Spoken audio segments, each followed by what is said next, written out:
beauty causes a crisis in any vocabulary. And with her faultless charm, she doesn't really need much more to impress. But there's more to my guest tonight, as I happily discovered. It's delightful to have a rendezvous with the exquisite, the ethereal Aishwarya Rai.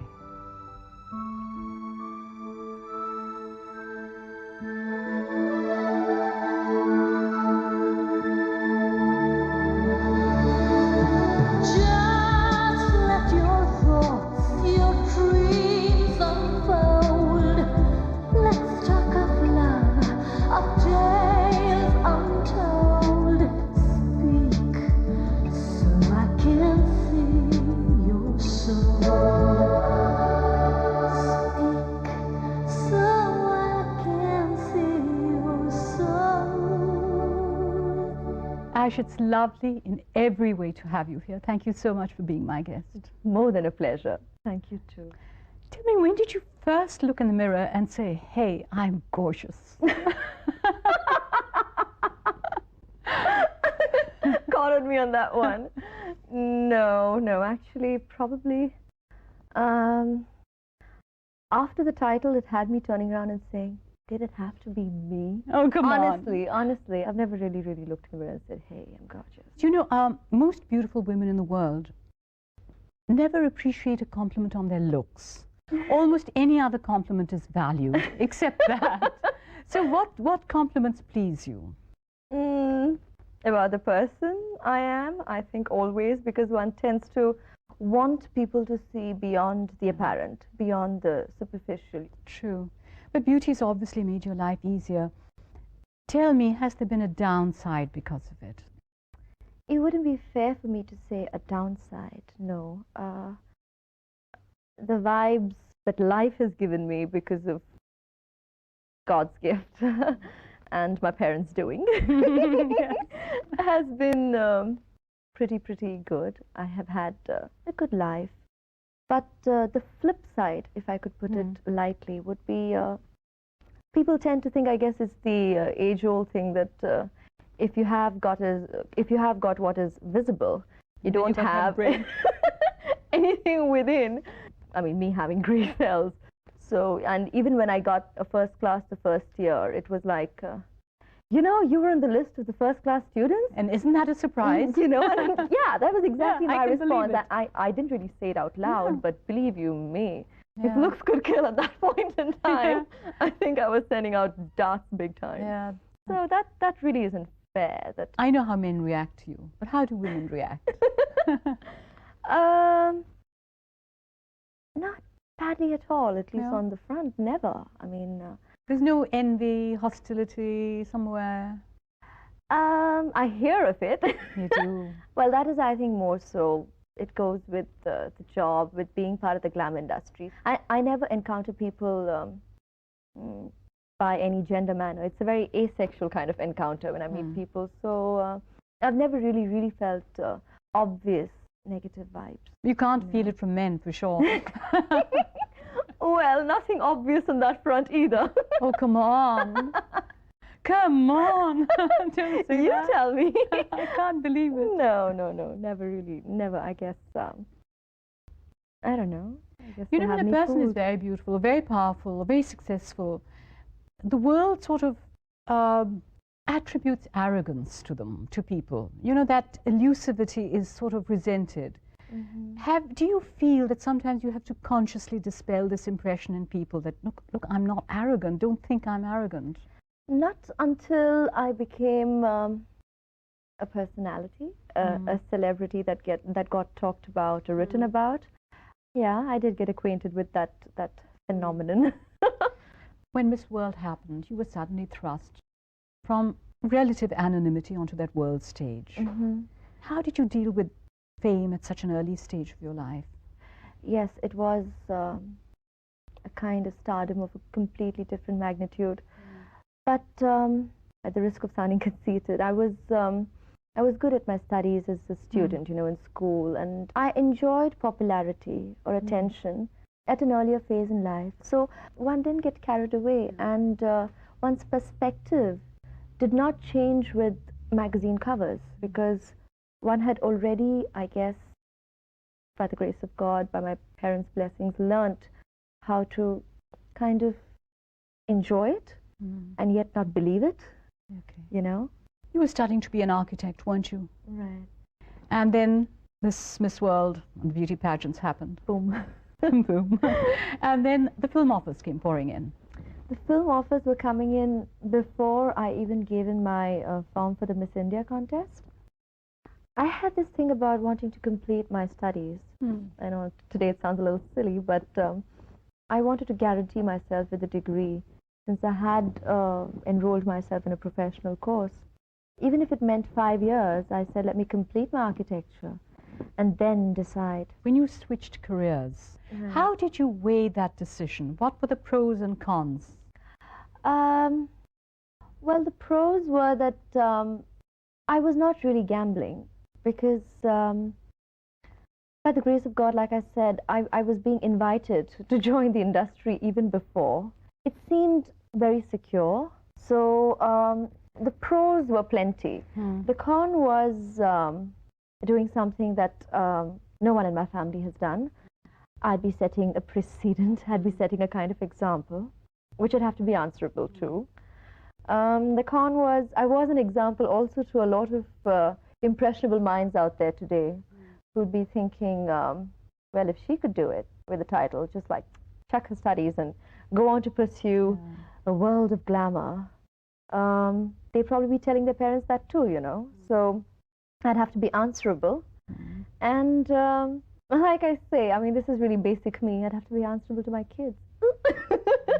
That's something I think about, and sometimes I just sort of tease my parents. I'm like, oh, what am I going to tell them? I mean, if they ever turn around and tell me, Mom, I want to chuck my studies because this is just something I want to do, I'm going to take a long sigh and think before I sort of advise them because I'm going to be on the hot seat. So. But did you ever for a moment feel, what if I don't make it? Honestly, I've never really thought about it. Maybe I should, but I've never really thought about it.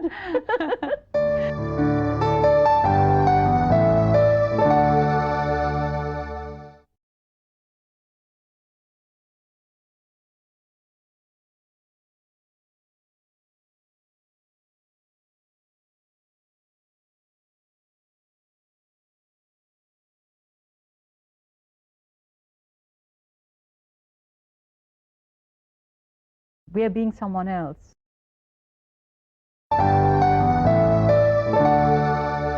Would you say that you have the disposition of an actress? You tell me. No, because I say an actress has to an extent, play act, pretend. We are impersonating, we are being someone else. So one has to have that disposition to be able to do that. I enjoy it, let me put it that way, because every character is an extension of yourself. It is not completely somebody else. It is a facet to you that you probably never wanted to reveal, and this was the apt opportunity. So that's the way I look at it, to do the things that probably in the day-to-day life one would not dare to do. Are you able to surrender yourself? Forget your background, your family upbringing, and everything to perform a role? It's really premature because I've just really started in this world and I'm still discovering the actress in me. But this is one thing I've always wanted to do because I guess everybody around you, even in the unit, leave alone your audience, has such a preconceived idea about you that you're willing to surrender yourself. You're willing to and wanting to become a character completely. I mean, I'm sorry if I haven't already, but I am trying. I'm definitely working towards it. I believe you manage your own career yourself? As of now, yes. Me and my mom. You negotiate your own contracts? Uh-oh. I'm telling now. And they say you're a tough negotiator. Do they? They do. Now who's telling? Good for you. Why shouldn't you be a tough negotiator? Well, what happened to that sweet image I'm given and that No, that 32 shoes? I think you're a lot smarter than people give you credit for. Thank you. I really want to know what makes you savvy to be able to do it. I think the desire to be dealt with as a professional, because this was a definite professional choice. This was a career choice I made. It wasn't a whim. It wasn't a fancy I followed it. So when I made this decision to enter the film industry, I perceived myself as a working professional. And that's the way I would have been wanted to be perceived. So if I was a working woman here, I better be working on it. I better be doing my job rather than just sit back and have everybody else do it for you. Then you don't point fingers at anybody. You have yourself to answer to. They're your decisions. You're doing your own job. You are very professional. You always come on time, go on time. No nakhras, I believe, from you at all. What makes you so level-headed?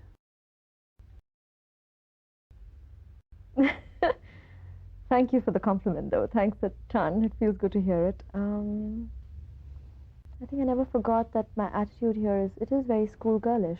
It's like attending school, really. So. When you say school, I gotta get up. I gotta go on time. It's do my almost lessons. Like that. Yeah, it's almost like that. I mean, do you pay attention to what the media writes? Truly. Initially, it is exciting to sort of read your own interviews. It's like, how have they translated it, and what do you come across as, and what do they think of you? Opinions. It's fun when there are good things said. Of course, it sort of tickles you completely, and when there's the negative, it pinches. It does pinch.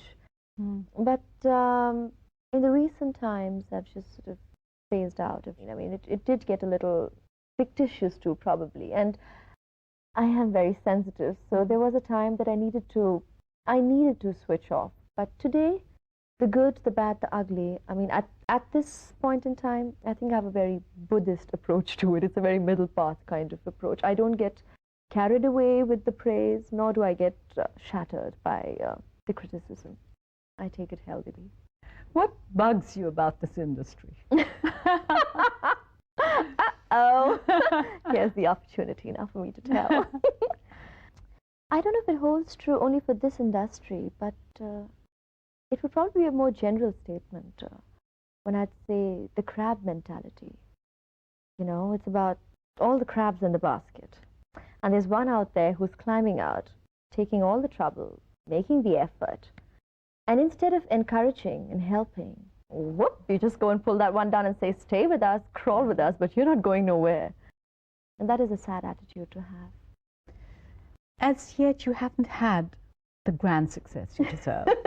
Does it disappoint you? Yeah. Does it disappoint you? Probably in terms of the expectations people have had of me. One is human to feel a little disappointed, but I haven't felt the blow or the jolt of it, simply because I wasn't a normal newcomer. It wasn't that first film by the results of which everybody would decide my future here. So in that sense, I was secure. I didn't feel the insecurity of a flop.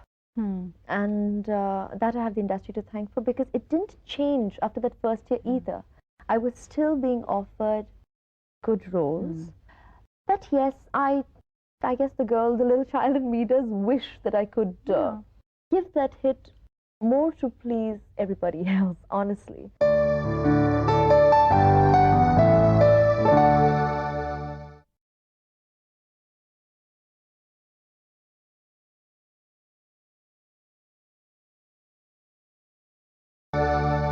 Ash, how do most Indian men deal with a beautiful and a successful woman? Are they overawed? You'll have to ask them, really. No, you tell me. In terms of Rekha, I'll tell you why. Rekha says they are all overawed. They are never normal with you. And they're either overawed and show it, or they're overawed and don't show it. But they're all overawed. And you can never have a normal relationship. They're always conscious of the fact who you are and the image. That's what she says. But I wanted to ask you about this. I don't know whether it would become more apparent when one gets into a serious relationship with a man, or when one is looking for, you know, a a suitor, I guess. But most of my friends, I mean, I've got a lot of boys for friends, genuinely, and thankfully there is no awe syndrome. Tell me, where does love fit in your life? Give me the list of your boyfriends. You think I would have been able to have kept it had there been a list until now? I'm teasing you. Oh. And then again, I guess if there is no list, that sounds so disinteresting. Is there one? Forget a list. One boyfriend? No. Not even one. Wouldn't he have been here? He would have been next to you. Yes. I'm just joking, but no. How come? I don't know. I mean, there hasn't been a boy love at first sight kind of thing having happened to me, and like there are a lot of people, my friends, family, who tease me and say, it will not happen to you. No, it will not. And I'm like, what? I mean, you're sort of giving me hope to look forward to. So they say, no, a love at first sight kind of thing might not happen because I am the kind of person, like I said, I take my time. Probably that is basically me. But I look at it as, I believe you grow to love somebody. It's friendship and compatibility that will hold. So I think that just might happen to me. You know, I might just grow to love somebody. I don't know. I mean, I cannot tell what's going to happen tomorrow, but probably this is just me. But I'd love to be in love. I mean, I think I'm in love with the idea of being in love. Yeah. But honestly, and this is the realist in me, I guess, that there is no time. There is no time. And if there was a relationship at hand, I believe I probably would be reason for things going wrong, simply because I would not be able to give it that kind of time, that kind of genuine emotion that is required to keep a relationship together. And I think then if pretense comes in, or the very obvious effort seeps in, somewhere you're already losing out. So either you give your full to, and this job is taking more than your full time. But you know, if so many other actresses have relationships. Full marks to them. I mean, God bless them, and good luck. But at this stage, I would like to tread carefully, simply because I am so sensitive. I mean, I'm just a very sensitive human being, and I really, I would like to give a lot of myself to a relationship, as well as, I guess, expect as much. And it is an entire emotional ball game. So if I don't play it right, I wonder if I'd be such a good sport to walk off the field, you know what I'm saying? Yes. So good luck to them, but it would get a little difficult to sustain too many heartbreaks, I guess. What's your type of person? Okay, right now I would sound cliched when I say my type of person will have to be sensitive. That's so important. Honest. Should be able to respect others too, besides having a large deal of self-respect himself. Humility and a great sense of humor. And I think the element that will keep us together is compatibility. Compatibility and understanding, Aren't you concerned that now that you're becoming more and more successful, it's going to be tougher to have a relationship? I've heard a lot about this. Yes. I wouldn't want to believe it. I'm a dreamer. And I just had to tell you this other thing that someone told me, this friend of mine told me. Actually, Subhashji, he mentioned this to me. He was just saying that, you know, when girls are like 16, they'd first go, he has to be this, that, and the list is never ending. Then when they reach 20, it would be, if he's good looking and he's set up in life and honest, it will do. By around 25, he has to be honest and well set in life. And after 30, is he well set in life? And I'm okay with it, you know. Sort of people just get down to that. You haven't found anybody who's even 10%? I'm sure there are so many people. I mean, there are so many people who would more than fit the bill. I mean, who would you say is the sexiest and most gorgeous man? Caught me on that one. It's a very tough one. Mm.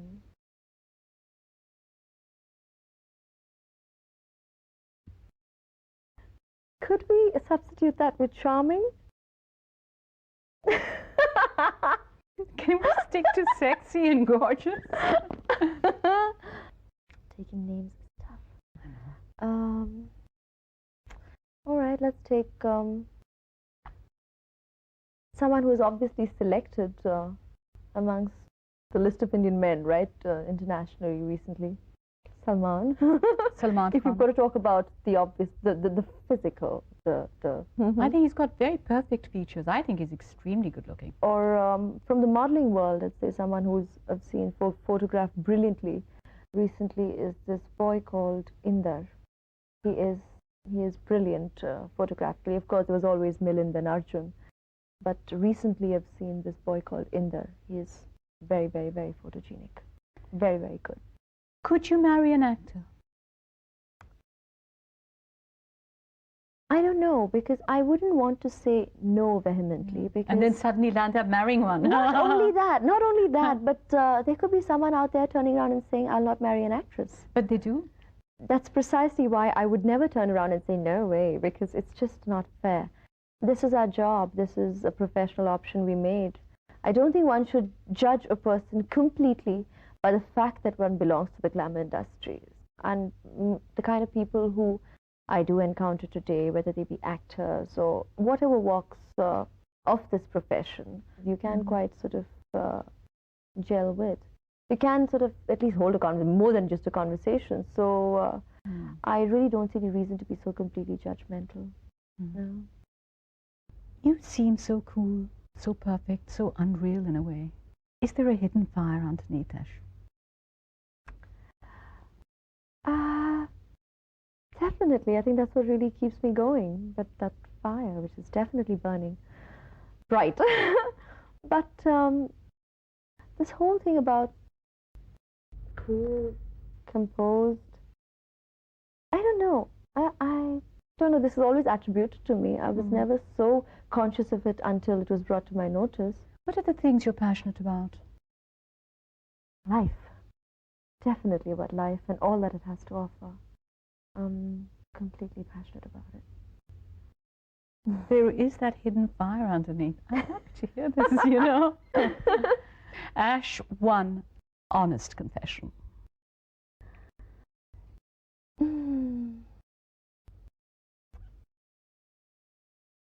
detest being called fake. I detest that. I detest that. I can't seem to understand it. I understand this riding the wave of opinions, which sort of changes with adulation, with success. One is faced that time and time again. But I can't seem to understand how people forget who or what they have encountered or are encountering. And when there's reality staring them in the face, they just would like to believe it's unreal. That is unreal for me. I can't seem to understand that. Listen, I think you're a very beautiful person. And I'm saying this to you, and I mean it. Thank you for this rendezvous. Thank you.